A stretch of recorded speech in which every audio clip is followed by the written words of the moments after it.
Good day. Once more, there are some of us, a minority mark you, exulting and even preening over the rankings just released about secondary schools based on their performance at CSEC. I must say congratulations to all the 27 schools making the league list. What are we to make of the unranked? Are they and those within them no good? And what are we to make of the system that through PEP and before it, GSTAT and the Common Entrance, that system that sets the foundation for apartheid in Jamaica's education system? A special guest for the Frankly Speaking podcast today, Professor Disraeli Hutton, one of the foremost education thinkers in Jamaica, can speak to this far better than can I. Then Winnie Anderson Brown says, cut the foolishness about girls outperforming boys in PEP. Desmond Richards is as engaging as ever. Please share this, the 81st Frankly Speaking Jamaica podcast episode. And please subscribe if you haven't yet done so. On a related topic to which I shall speak, I am more than conflicted over what has taken place and what should happen to the Haitians fleeing the awful violence in that first Black Republic and who the government of Jamaica says are to be returned to Haiti.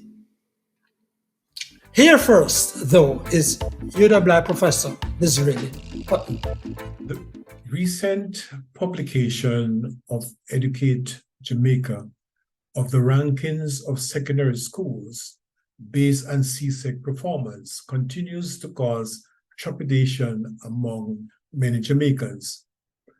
Of the 27 schools listed, 14 or 50% are located in the parishes of Kingston and St. Andrew, while the others are located in 8 other parishes.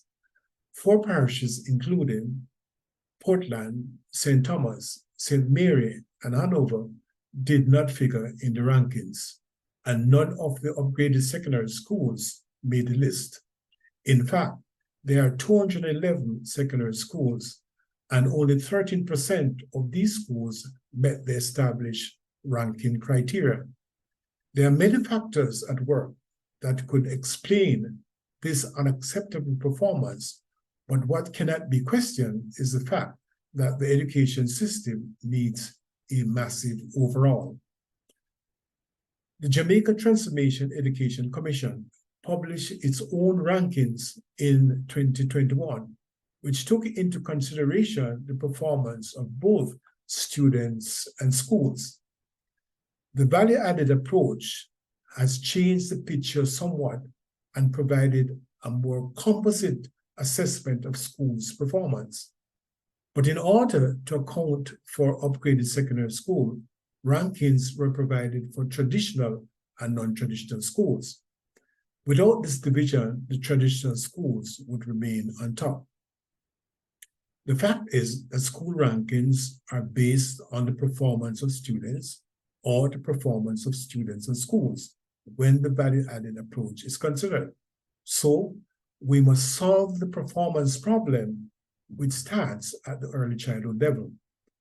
The National Council on Education produced the National Education Sector Plan in 2021, which recommended the consolidation of early childhood sector as the basis for the transformation of the education system. It is 185 years since emancipation when the first real attempt at education transformation was made. Our Achilles heel is the early childhood sector, and in particular, basic school. With effective leadership, quality teachers and teaching, a responsive learning environment, and strong national support, the difference among schools would be negligible when the ranking is done. So the gap between the top school and those at the bottom would not be significant. The state, along with the Jamaican people, must move with haste and determination to solve the long-standing and dire problem of the education system. That's Professor Disraeli Hutton. And now, Desmond Richards. The gun slaying of Councillor Ainsley Parkins last week is the ninth politician to be shot since the 1970s, 7 of whom were killed. Now, Councillor Parkins' death is among over 40,000 murders committed in Jamaica since the 1970s. And we must bear in mind that over the last 20 years, we have been killing over 1,000 Jamaicans every year. Every year in Jamaica, we have been slaughtering people. Now, it is clear that measures being used to address the crime problem, which is the number one problem in Jamaica today, are not working. You viewers and listeners would have seen that over the weekend, last weekend, the Supreme Court, the appeal court, struck down the government appeal against a verdict that was handed down in favor of 5 men who were illegally detained. Their constitutional rights were breached under the state of emergency.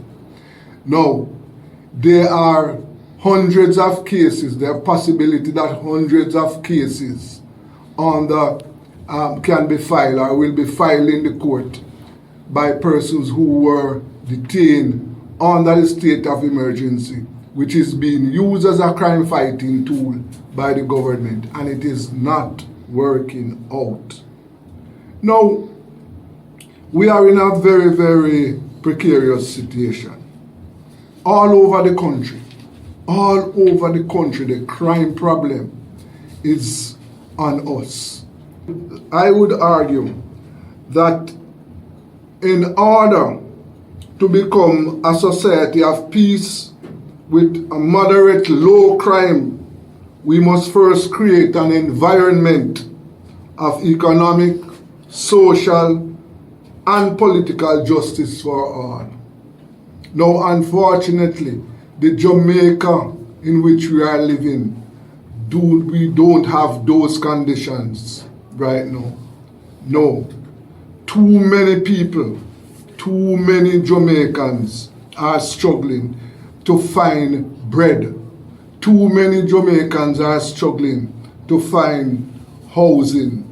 Too many Jamaicans are struggling to find jobs, while a handful, a small portion of the country are enjoying the wealth.